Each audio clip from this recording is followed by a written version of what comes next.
다양한 분야의 명사를 초청해 삶의 지혜를 들어보는 시간 지혜다락방. 안녕하세요. 저는 아나운서 김미진입니다.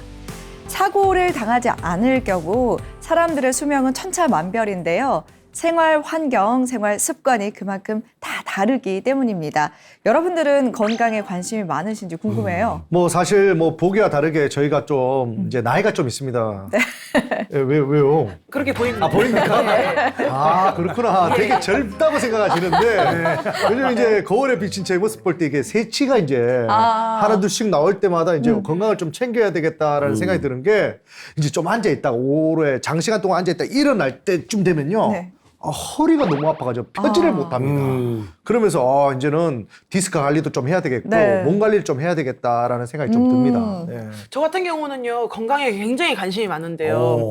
저는 뭔가 그 죽음 있잖아요. 사람은 언젠간 죽잖아요. 네, 근데 뭔가 아프게 막 이렇게 병과 싸우면서 죽고 싶진 않고 건강하게 편안하게 이렇게 죽고 싶어요. 네, 저 진짜 정말 그게 제 목표예요. 네. 그것도 복이라고 하잖아요. 네. 그러니까 저는 뭐 이제 이동엽 씨랑 좀 비슷한데 네. 30대까지만 해도 건강에 대해서 생각해 그렇게 걱정할 일이 별로 없었는데 사실 이게 40이 넘고 이제 50을 향해서 달려가다 보니까 조금만 걸어도 예전 같지가 않더라고요.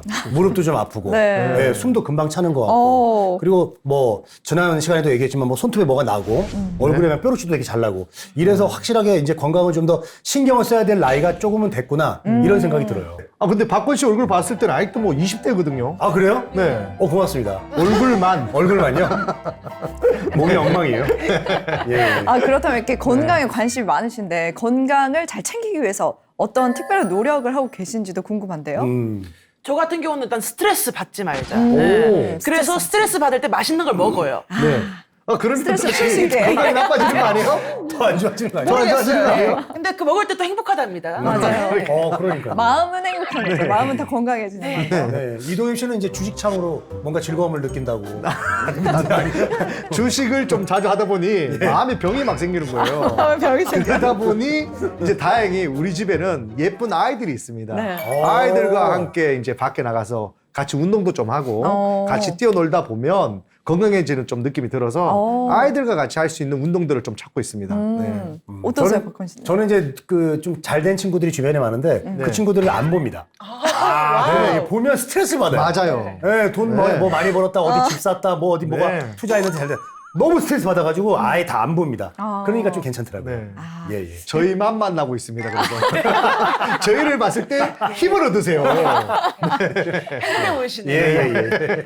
이렇게 다양한 방법으로 건강을 찾기 위해서 많은 노력을 하고 계신데요. 오늘 이 시간에도 100세 시대 어떻게 하면 건강하게 지낼 수 있는지 이재양 약사님과 함께 하도록 하겠습니다. 큰 박수로 맞아주시기 바랍니다.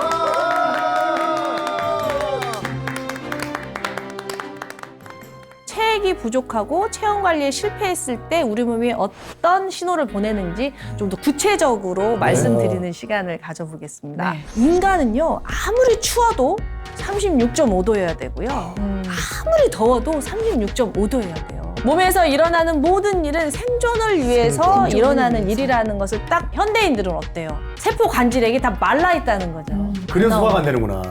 몸에서 일어나는 일은 다 이유가 있고요. 그 이유는 바로 나를 살리려고 하는 것이다.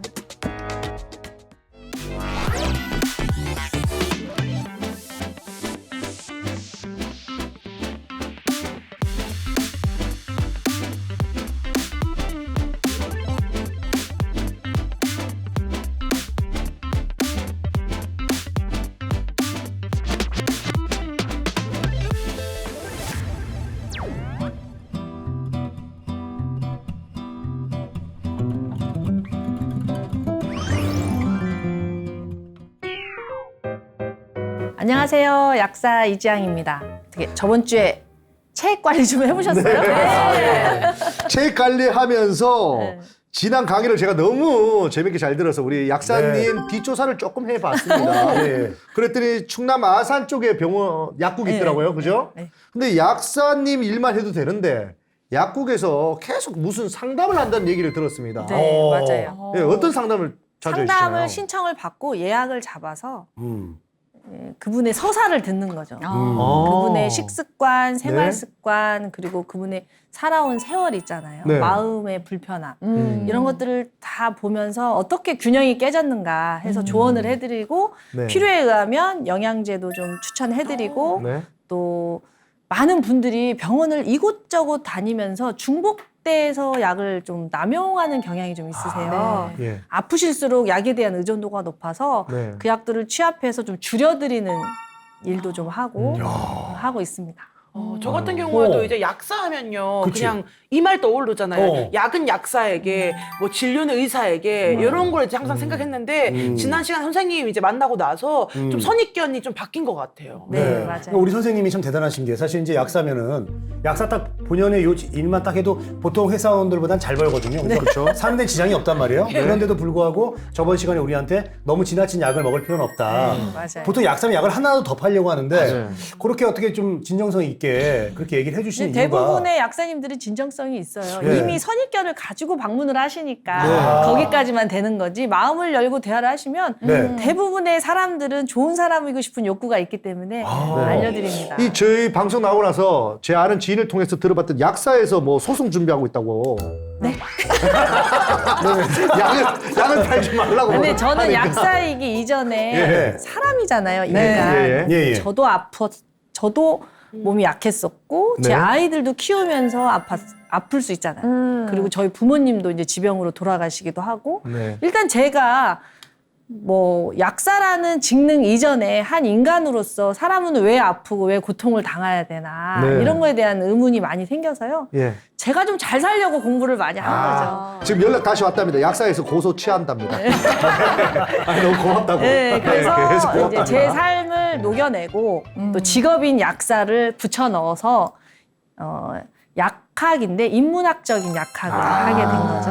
그래서 약사 이제 후배들이 약사님 약학이 뭡니까라고 했을 때 약학 이전에 인문학이다.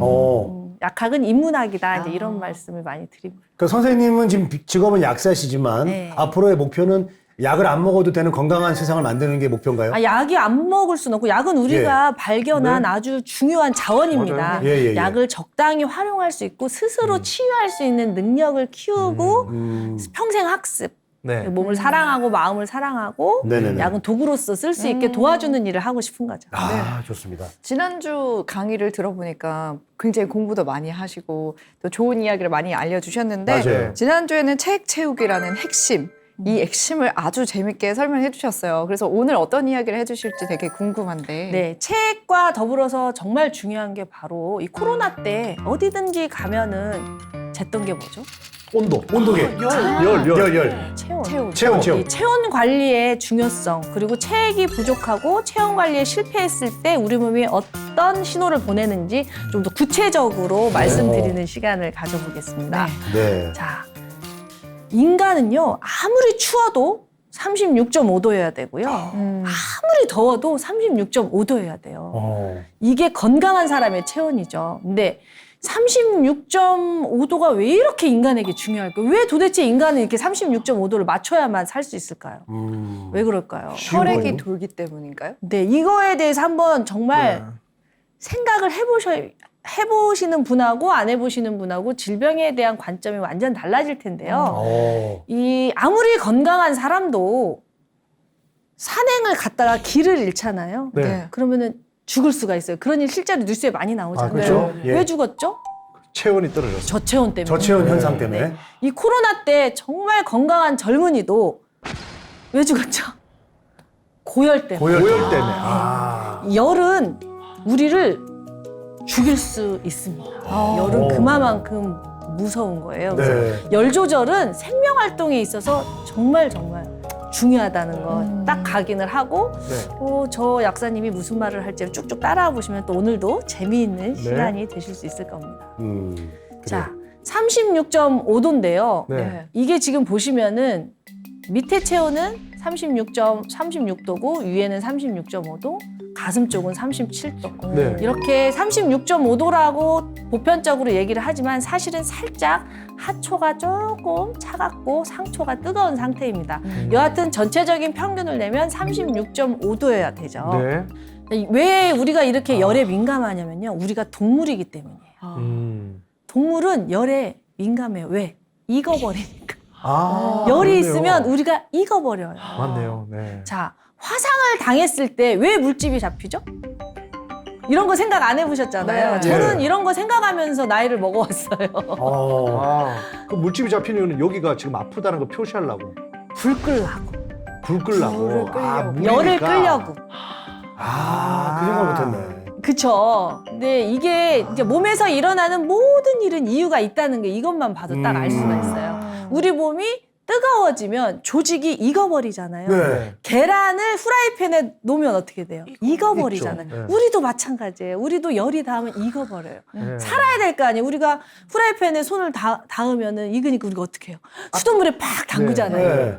열 끌라고 본능적으로. 네. 마찬가지로 내 몸에서도 화상을 입으면 나를 어떻게든지 내 생명을 지키기 위해서 물이 막 날라와요. 그래서 물집이 잡혀요. 우리 몸이 참 위대하다. 네. 자, 제가 체액의 확보가 매우 중요하다고 말씀을 드렸잖아요. 네. 체액이 부족해지면 우리 몸속에서는 어떤 일이 벌어질까요? 갈증이 생기겠죠. 네, 갈증도 생기고, 탈수. 좀 예. 그쵸. 무기력해질 갈수. 것 같아요. 네. 그리고 몸에 있는 어떤 세포들이 좀 갈라질 것 같아요. 네, 그런 생각이 맞아요. 좀 듭니다. 맞습니다. 정확하게 말씀해 주셨는데요. 체액이 부족하면 우리 몸은 가뭄이 든 논바닥처럼 갈라져요. 발바닥 갈라지듯이. 네. 네.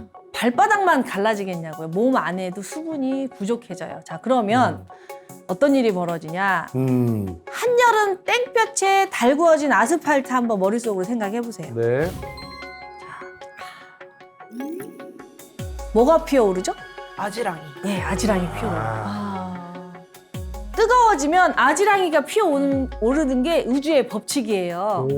우리도 우주의 한 존재란 말이에요. 네. 그래서 몸에 체액이 없어지잖아요.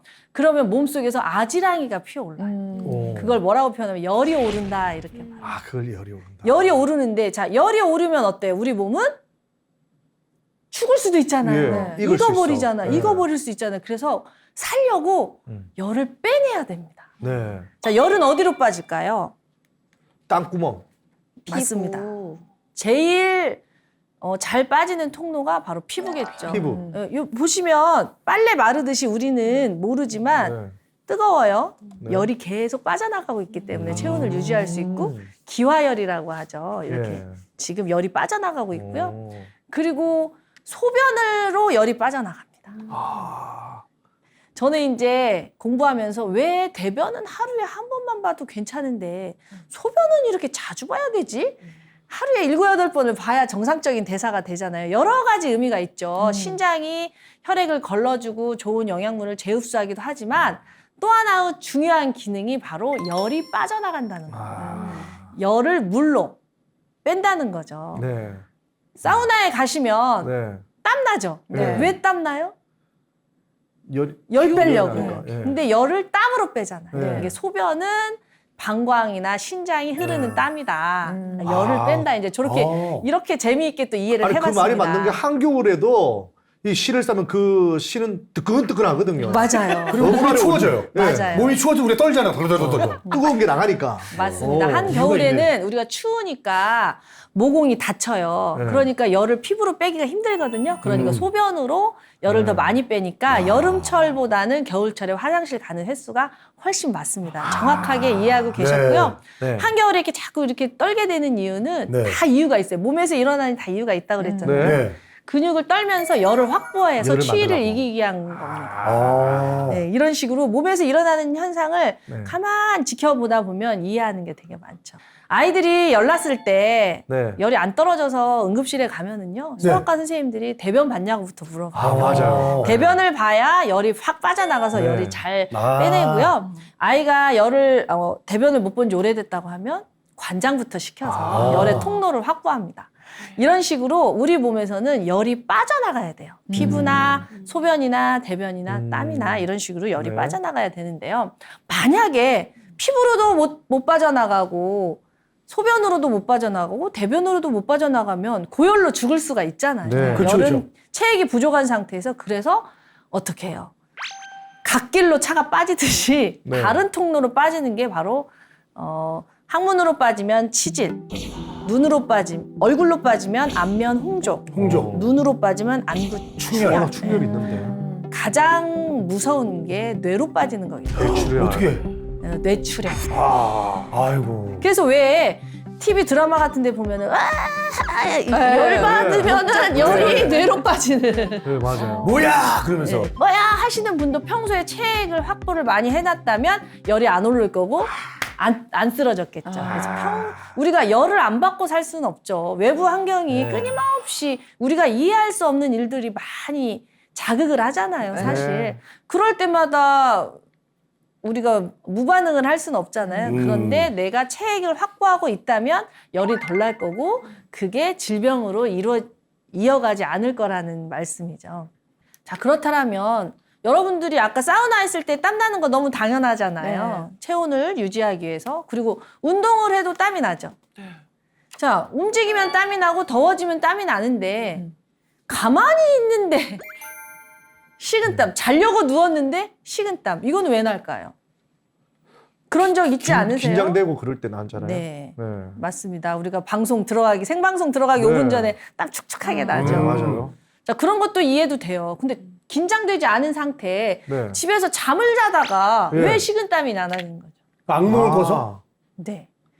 여러 가지 이유가 있을 텐데 식은땀이 났을 때 사람들이 하는 행동을 유심히 살펴봤더니요. 식은땀이 왜 나는지에 대해 집중하기보다는 식은땀을 어떻게 없앨까? 요거에 집중을 하다가 몸이 더 나빠지는 것을 많이 봐서 주제로 아하. 삼아봤습니다. 식은땀이 난다는 거는 역시 땀은 열을 빼기 위한 수단이므로 열을 빼기 위해서 땀이 나는 거죠. 체액이 부족한데 체액이 부족하면 열이 난다고 이제 다 이해되셨죠? 네. 근데 낮에는 이 열을 활동 에너지로 씁니다. 우리가 활동을 하려면 기본적인 에너지가 있어야 되는 네. 에너지는 열하고 똑같거든요. 그쵸. 그러니까 체액이 부족해도 낮에는 오히려 더 약간 산만한 경향이 있을 정도로 많이 움직여요. 네. 그런데 자려고 딱 누우면 열이 꺼지지는 않았는데 나갈 데가 없어요. 그러면 열로 변해서 나가는 겁니다. 그랬을 때 체액을 확보하려는 노력들을 하셔야 되는데 대부분의 사람들의 선택은 식은땀이나 몸이 허하네. 보양식을 해야겠네. 해가지고 보약을 갖다가 또 먹게 되면 어떻게 될까요? 보양식의 대부분은 몸을 뜨겁게 하는 거잖아요. 네. 그러면 식은땀은 더 나네. 더 나서 악순환이 반복이 되는 거를 제가 관찰을 해서 이렇게 몸에서 일어나는 일을 무조건 해결하려고 하기보다는 도대체 왜 그럴까? 왜 그럴까 하는데 이 왜의 중심에 생존을 놓으셔야 돼요. 내 몸이 나를 살리려고 이러는구나. 요렇게 중심을 잡고 사고를 하시면 훨씬 해답을 찾기가 쉽습니다. 자, 그러면 또 하나 예를 들어보겠습니다. 이 봄철, 가을철 되면 알레르기성 비염으로 진짜 고생들 많이 맞아요. 하거든요. 지금 우리 큰딸이 지금 엄청 고생하고 있습니다. 그러면 오늘 진짜 강의를 잘 들으셔야겠습니다. 예. 잘 됐네. 자, 알레르기성 비염이 일어나는 것도요. 아까 제가 몸에서 일어나는 일은 다 뭐 때문에 일어난다고 그랬죠? 체액이 없어서. 열 때문에. 생존. 생존. 생존 본능. 가게를 잘못 듣고 있었는데. 아니요. 좋습니다. 네. 몸에서 일어나는 모든 일은 생존을 위해서 일어나는 일이라는 것을 딱 외우시고 시작하시면 되게 좋은데요. 네. 코세포가 망가지는 것보다는 콧물 흘리고 코 막히는 게 낫잖아요. 그렇죠. 그러니까 코는 살려고 그러는 거예요. 코는 살려고 하는 네, 거구나. 코가 살려고. 왜? 코에 물이 부족하니까, 체액이 부족하니까. 체액이 부족하다는 게 굉장히 중요한데요. 우리는 눈치를 못 채고 있어요. 눈치를 못 채고 있지만 코에서 하루에 1리터 정도의 비강액이 흐르고 있다고 합니다. 1리터면은 어마어마해요. 우리가 눈치를 못 채는 거는 예. 그게 습도를 유지하기 위해서 촉촉한 상태로 계속 증발하고 있기 때문에 우리는 눈치를 못 채요. 네. 그러나 실제로는 1리터 이상의 물이 순환하고 있어요. 열일을 하고 있군요. 그렇죠. 왜 그래요? 습도를 유지하고 세균이나 바이러스를 차단하기 위해서 청소하고 있단 말이에요. 네. 물걸레 청소기 같아요. 자, 젖은 걸레로 청소하는 게 쉬워요? 마른 걸레로 청소하는 게 쉬워요? 젖은 걸레. 젖은 게 낫죠. 당연하죠. 그래서 이 코 속은 항상 촉촉해야 됩니다. 그런데 물이 부족해요. 그러면 코가 일을 못 하잖아요. 네. 그럼 어떻게 해요? 코가 살려고 119에 전화를 해요. 물 좀 보내줘. 말고. 119. 근데 이 코가 전화하는 119는 어디겠어요? 바로 면역세포. 면역세포. 우리 몸속에 급할 때 일을 해결하는 해결사 같은 면역세포가 있단 말이에요. 그 면역세포에다가 코에 물이 없어서 지금 세균이나 바이러스가 몸으로 막 들어가려고 하고 청소가 일도 안 돼. 먼지가 몸속으로 다 들어가겠어. 빨리 119 좀 보내줘. 그러면 면역세포에서 히스타민이라는 물질을 코로 보냅니다. 히스타민 많이 들어보셨을 히스타민. 거예요. 네. 이 히스타민이 하는 역할은 바로 119에서 보내는 구급차와 같은 역할. 구급차가 꽉 막힌 도로를 달려가면 어때요? 차들이 길을 다 열어주죠? 네. 마찬가지로 히스타민이 나오면 혈관이 확장이 되면서 혈액이 슝 갑니다. 와, 그거 신기하네. 그래서 코에다가 물을 공급을 해주는 거예요. 네. 코세포 죽이는 것보다는 빨리 가서 열을 꺼야 되잖아요. 예, 예, 코가 예. 빼빼 말라 비틀어졌으니까. 그런데 자 119가 구급차를 보내서 불을 끌 때 네. 불난 집에 불을 끌 때 불 끄고 나면 어때요? 물이 맞아. 그렇죠. 똑같이 코에서 콧물이 흐르르 흐르게 되는 거예요. 보상기전에 의해서 네. 이 히스타민이라는 물질이 물을 코 속으로 보내는데 딱 필요한 만큼만 못 보내요. 이건 비상시국이잖아요. 네. 비상시국에서는 막 더 갈 수도 있고 덜 갈 수도 맞아요. 있고. 그러니까 히스타민이 많이. 출동을 하면은 콧물이 줄줄줄 나요. 네. 다 그런데 뭐 때문에 일어났다? 생존. 네, 코 생존하기 코가 위해서. 살려고 네. 일어났는데 자 이렇게 콧물이 줄줄 나고 코가 막히고 이거 굉장히 고통스러워요. 네. 제가 굉장한 알레르기성 비염 환자였어요. 오. 20대 때. 네. 그 병원 약사로 근무했었는데 전 소아과에서 열애였어요. 비염이 너무 심하니까 심해서. 네. 동료 약사들이 소아과 하지 말라고 해줄 정도로 약골이었었거든요. 지금은 전혀 없잖아요. 네. 이제 제가 체액을 채우고 여러 가지 몸에 대해서 균형을 잡으면서 벗어났는데 그래서 제가 예. 알레르기성 비염 환자들의 고통을 이해해요. 죽고 싶어요. 그래서 알레르기성 비염 환자들이 가장 손쉽게 처방을 받기도 하고 구입할 수 있는 약 중에 바로 항히스타민제가 있습니다. 항히스타민제는 히스타민의 역할을 차단하는 약인데요. 히스타민의 역할을 차단하게 되면 어때요? 콧물이 안 막히는데? 나겠죠. 네. 그러니까 살 것 같아요. 그런데 코가 살려고 히스타민을 불렀는데 계속 차단하면 어떡할까요? 안 좋지. 코는 더 맞지. 살려고 더 강하게 면역세포에 연락을 할 겁니다. 체액이 부족하다고 이렇게 신호를 보내는 거예요? 네. 그래서 체액만 부족한 건 아니고요. 네. 제가 설명을 돕기 위해서 그렇게 말씀을 드린 네. 거고 그거 이외에도 여러 그 세포가 위급할 때 면역세포에 신호를 보내면 네. 비만세포라는 곳에서 히스타민이라는 물질이 나와요. 네. 여러 가지 이유로. 근데 어쨌든 히스타민이라는 물질을 자꾸 차단하게 되면 코세포는 점점 고갈이 되고 점점 나빠지니까 항히스타민제를 복용을 해도 먹을 때 뿐이고 네, 맞아요. 계속 질병이 가속화되기 때문에 음. 그러면 아니 항히스타민제를 먹지 말라고? 나쁘다고? 이게 절대 아니고요. 네. 저도 아파봤잖아요. 네. 알레르기성 비염 환자로. 급할 때는 드셔야 돼요. 먹어야 돼. 급할 때는 드시지만 네. 항히스타민제를 복용하고 있으면서 알레르기성 비염이 해결될 거라는 환상에서 벗어나셔야 되고 불편한 거, 급한 것만 꺼주는 거죠. 119가 와서 119에 전화해서 구급차가 와서 급한 불만 꺼주지 그 다음은 환자가 재활치료하고 네. 수술 받고 뭐 해야 네. 되잖아요. 그렇듯이 계속 이런 일이 반복이 되면 왜 그런가를 찾아봐서 체액을 채우는 훈련을 하셔야 된다는 거예요. 생활에서 탈수를 아이 같은 경우는 탈수를 유발하는 음식을 많이 먹어요. 여기 한 현대인이 있다고 생각을 해보세요. 아침에 일어나기가 너무 힘들어요. 네. 눈 뜨자마자 커피를 한 잔 딱 마셔요. 그래야 잠이 깨니까. 그리고 비몽사몽 커피를 테이크아웃 한 채 회사에 출근을 합니다. 네. 점심시간 때까지 보니까 3, 4시간이 남았어요. 너무 배가 고파요. 어떻게 해요? 초콜릿을 하나 먹습니다. 초콜릿 먹는데. 점심시간이 됐어요. 너무 배가 고파요. 네. 이렇게 봤더니 매운 닭갈비가 눈에 보여요. 매운 닭갈비를 먹고 땀을 뻘뻘 흘리면서 스트레스를 확 풀립니다. 오. 그리고 이제 다시 회사로 들어와서 열심히 일을 합니다. 한 4시쯤 되니까 너무 졸리고 힘들어요. 어때요? 또 커피를 한 잔 딱 마십니다. 그런데 그날 회식이 있대요. 삼겹살에 소주를 먹게 됩니다. 자, 이 사람의 일상에서 체액을 확보할 수 있는 영양 성분이 있었나요? 없었어요. 없네. 커피로 물 빼, 술로 물 빼, 매운 거 닭갈비로 먹고, 물 빼, 네. 계속 물만 빠졌어요. 네. 자, 체액이 확보가 되지 않은 상태에서 어때요? 잠이 잘 올까요? 잠도 안 와. 잠도 안 올 안 것 와요. 같아요. 카페인으로 각성이 됐지 네. 체액이 확보가 됐, 체액이 부족해지면 잠이 잘 안 와요. 네. 왜냐하면 잠을 잔다는 것 자체가 굉장히 에너지가 많이 필요한 일이에요. 네. 여러분들 그거 그렇구나. 경험해 보시지 않았어요? 피곤해 죽겠는데 잠이 안 와. 맞아요. 맞아요. 제가 어젯밤에 그랬습니다. 예, 전 수시로 그래요. 피곤해 죽겠는데 잠이 안 온 건 100% 체액 부족이에요. 그러니까 더 피곤한데 잠이 안 와. 네, 왜 울고 그러냐면 싶어. 잠을 자려면 멜라토닌이라는 호르몬이 나와줘야 되는데요. 낮에 세로토닌이라는 호르몬이 나와줘야 밤에 멜라토닌이라는 호르몬으로 이렇게 변하는데 세로토닌이라는 호르몬에서 멜라토닌이라는 호르몬으로 바꾸는 게 몸의 입장에서 보면 굉장히 힘든 일입니다.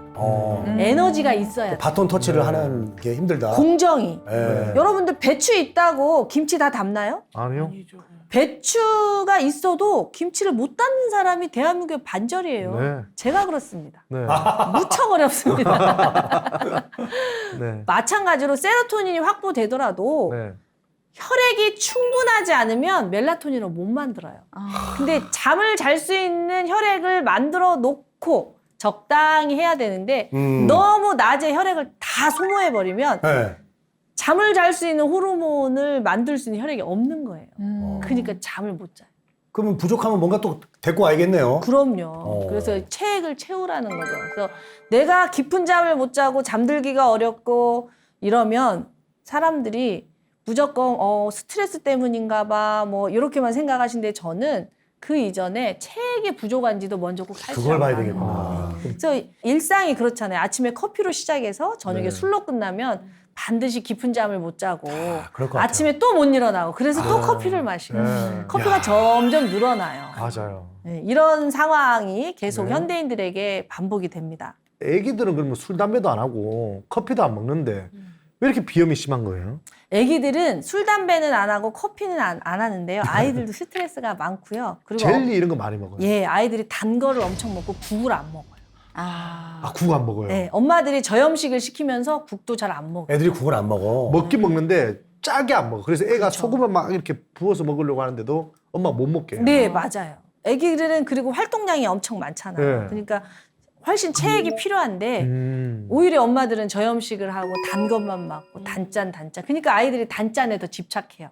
소금이 필요하니까. 네, 네. 단짠. 네, 더 네, 자극적인 네, 거. 네. 그러면 그럴수록 아이들이 몸이 안 좋아지죠. 그래서 아이들도 아이들의 몸의 70%가 물이라고 했잖아요. 네. 성장을 하려면 체액이 필요해요. 그래요. 소금을 좀 많이. 소금 좀 먹이면서 국물을 먹이라고 했어요. 국물, 제가 국물. 소금하고 소금물은 전혀 다르다고 다르다. 분명히 아, 말씀드렸습니다. 국물. 네. 아이들을 소금 찍어서 먹고 젓갈 먹고 찌개 먹고 이건 아니고요. 네. 삼삼한 육수, 삼삼한 국물 네. 이런 거를 먹게 해야죠. 근데 아이들 탄산음료 먹고 네. 단 거 먹고 고기 먹고 우리 몸의 70%는 물이고 물이 생명활동의 기본입니다. 여러분들이 농사를 지려고 해도요. 기우제를 지내잖아요. 네. 비가 와야 농사를 짓고요. 화초를 돌보려고 해도 물부터 채워주지 화초에 영양제부터 주는 사람은 없습니다. 맞아요.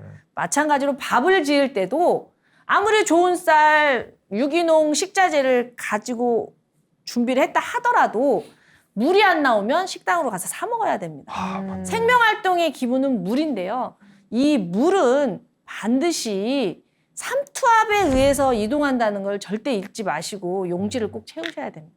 그 다음에 제가 만난 분들 중에서요. 약국에서 매출 높은 순위가 있는데 진짜 많이 나가는 게 바로 이 가스 땡땡. 소화제 쪽이 많이 나가요. 네, 정말 많이 그렇죠. 나가요. 소화제, 알약이든 액상이든 네.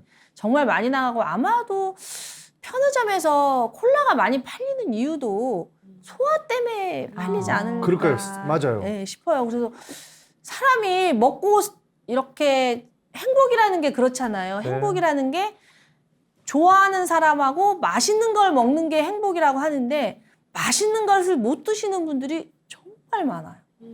진짜 많아요. 그래서 정말 불행해요, 이런 분들이. 네. 그래서 이렇게 가만 살펴보니까 이분들이 정말 최선을 다해서 소화시키려고 노력하는 것들이 오히려 잘못된 방법이 너무 많다는 거예요. 특히 소화불량에 시달리는 사람일수록 저염식을 하시는 분들이 많다는 걸 알게 됐어요.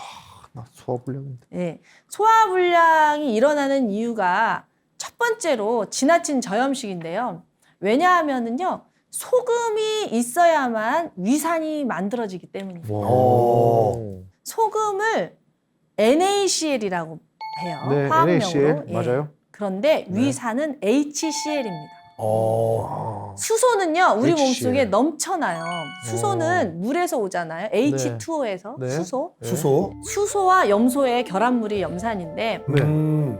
이 염소는 소금이 없으면은 우리 몸속에 존재할 수가 없기 때문에 적당한 소금이 있어야 위산이 만들어집니다. 예, 이뿐만이 아니라 우리 몸속에 들어온 음식이 소화가 되려면 위산뿐만이 아니라 침, 위산, 십이지장, 췌장, 담즈맥 등등 입에서 항문까지 쭉 내려가면서 엄청난 소화액의 샤워를 받는데요. 그 양이 얼마나 되시는지 혹시 아실까요? 어마어마하겠죠. 그것도 전 세계 한 몇 바퀴 돕니까? 네. 예, 전 예. 세계는 지구 두 바퀴만. 지구 두 바퀴만. 예. 9리터라고 합니다. 9리터? 9리터. 9개. 소화하는데 9리터가 든다고요? 야, 이건 진짜 몰랐네. 근데 눈치 못 채셨죠? 네. 왜냐하면 다시 다 재흡수돼요. 아. 나왔다가 다시 들어가요. 어. 그러니까 우리는 눈치를 못 채요. 정말 네. 감사한 일이죠. 소화될 때 물이 슉 나오는 거를 느끼고 있으면 우리가 어떻게 방송을 하고 뭘 해요. 네. 안에서 일어나는 일은 은밀하게 이루어집니다. 예. 근데 알고 봤더니 9리터예요. 근데 이게 어디에 있다 나오겠어요? 이 물이 어디서 나오겠어요? 세포 몸에 몸에 있다가 나오죠, 몸에. 몸 어디에 있다가 나와요? 몸, 림프? 아니, 세포. 아까 말씀드린 세포 간질액. 간질에. 세포 간질에. 혈액과 세포 간질액. 네. 그러니까 혈액이 충분해야 세포 간질액에 이게 확보가 되고 그 세포 간질액에서 이렇게 나오는 겁니다. 그리고 다시 다 들어가는데 현대인들은 어때요? 세포 간질액이 다 말라 있다는 거죠.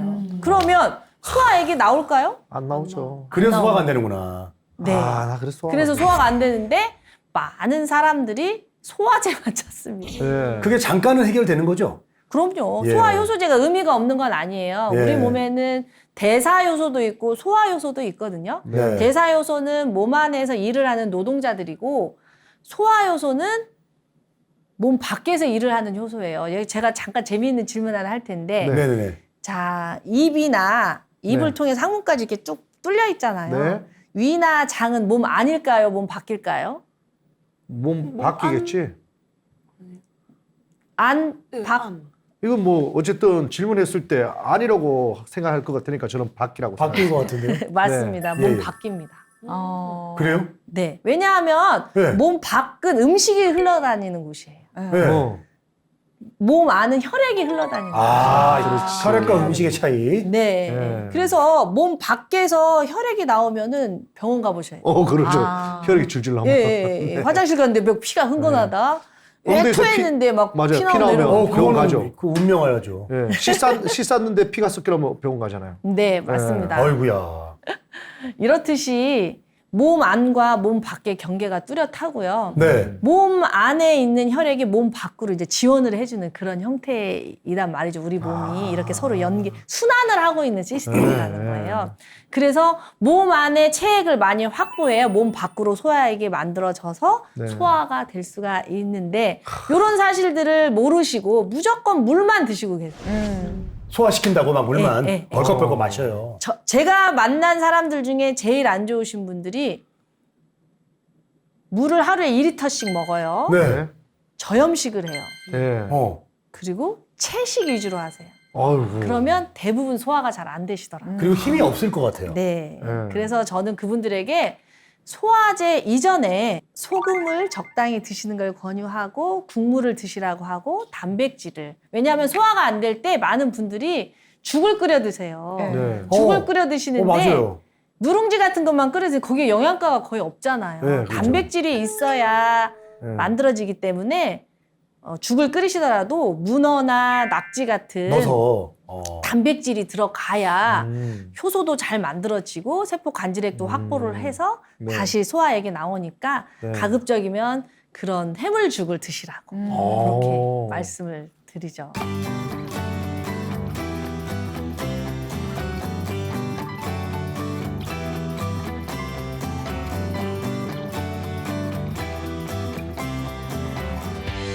그럼 선생님 역류성 식도염은 왜 그런 거고 뭐 어떻게 해야지 좋아질까요? 역류성 식도염도 다시 나와 일부러.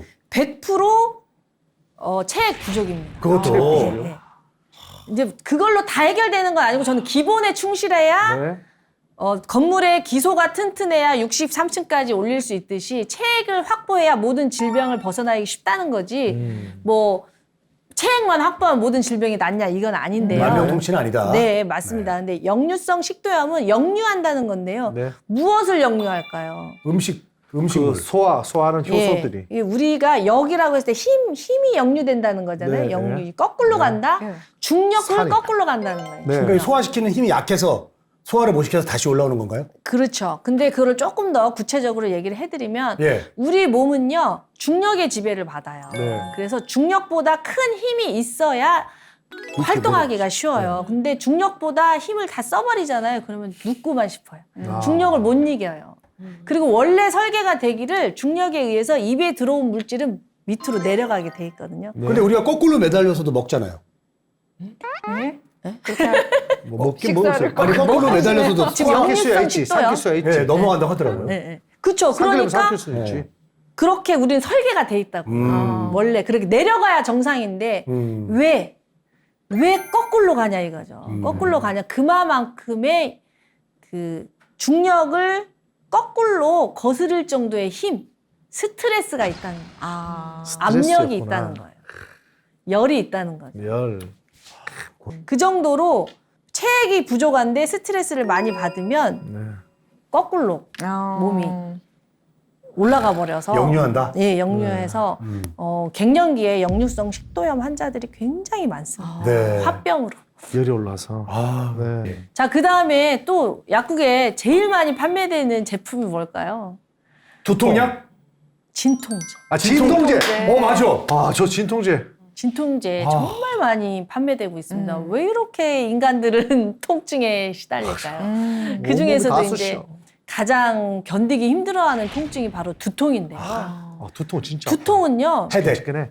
혈액이 부족하다고 뇌 혈관이 보내는 신호라고 인식을 했으면 좋겠습니다. 아, 그래요? 뇌는요, 굉장히 이기적인 기관이에요. 네. 오장육부라고 들어보셨죠? 예, 오장육부. 위는 우리 몸의 맷돌입니다. 네, 이렇게 음식을 소화. 갈죠. 네. 장은 흡수를 하고요. 흡수하고. 간은 혈액을 만들고 네. 심장은 간이 만든 혈액을 온몸으로 보내고요. 특히 심장이 혈액을 주려고 애쓰는 곳은 뇌죠. 네. 압력으로 이렇게 올라가니까. 네. 그리고 폐는 혈액에 산소를 넣어주고 넣어주고. 이산화탄소 이렇게 오장육부가 다 일을 움직이는 해서 이유가 뇌에다 있구나. 바칩니다.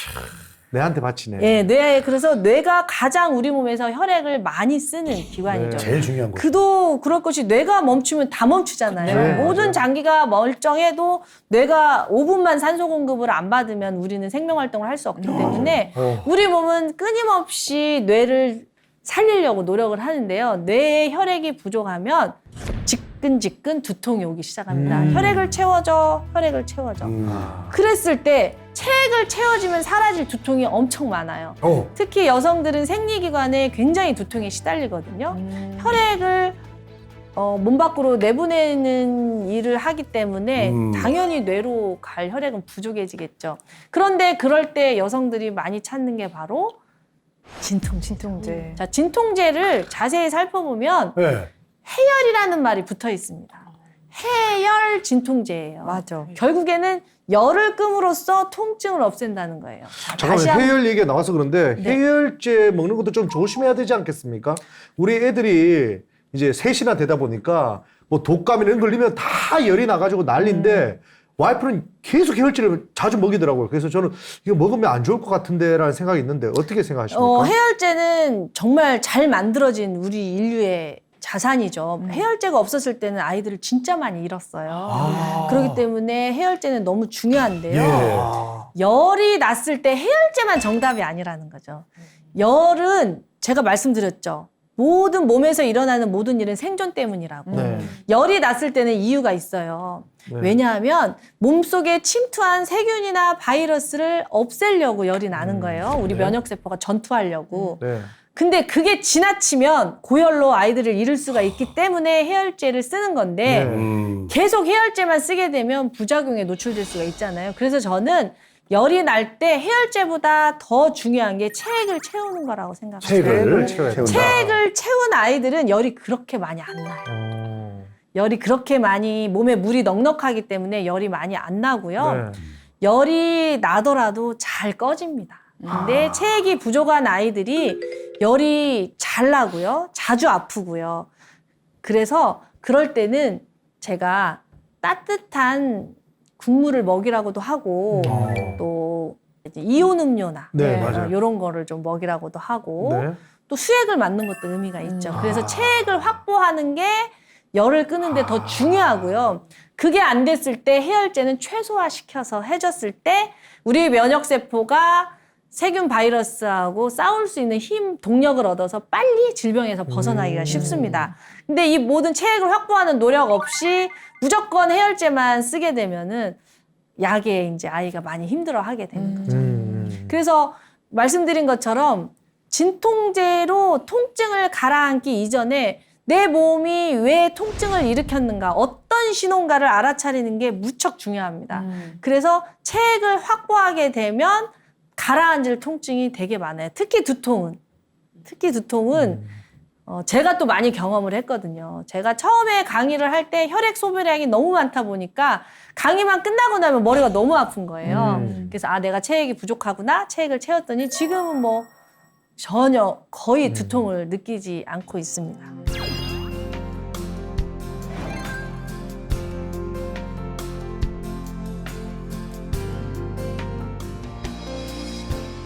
자, 제가 준비한 강의는 거의 다 끝이 났거든요. 네. 제가 약국에서 가장 많이 보는 환자분들, 제일 약국에 많이 오시는 환자분들이 소화제 사러 오시고, 진통제 사러 오시고, 그다음에 이 환절기에 기침약이나 알레르기성 비염, 이걸로 고생하시는 분들이 제일 많이 오는데 네. 그분들의 약을 어떻게 하면 줄여드릴 수 있을까?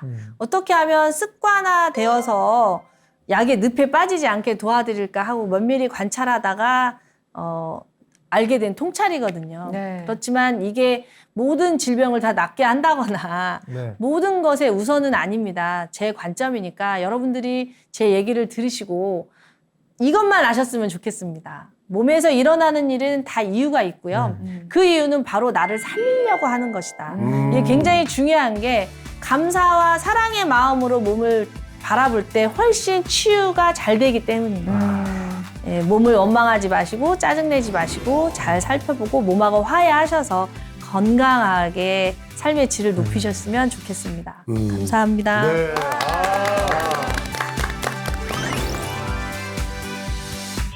오늘은 그것보다 더 중요한 우리 몸의 조화와 균형의 핵심, 호르몬을 이야기해 보겠습니다. 호르몬.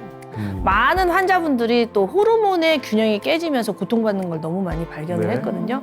교감신경 흥분을 줄이려면 어떻게 해야 될까요? 아까 몸과 마음이 보내는 신호를 동시에 알아차리셔야 된다고 말씀드렸잖아요. 첫 번째로 매운 것을 줄여야 됩니다. 반드시 몸을 따뜻하게. 우리 몸도 마음도 스스로 치유하고 보살펴서 우리 삶이 보내는 선물을 받아들이시고 행복하게 사셨으면 좋겠습니다.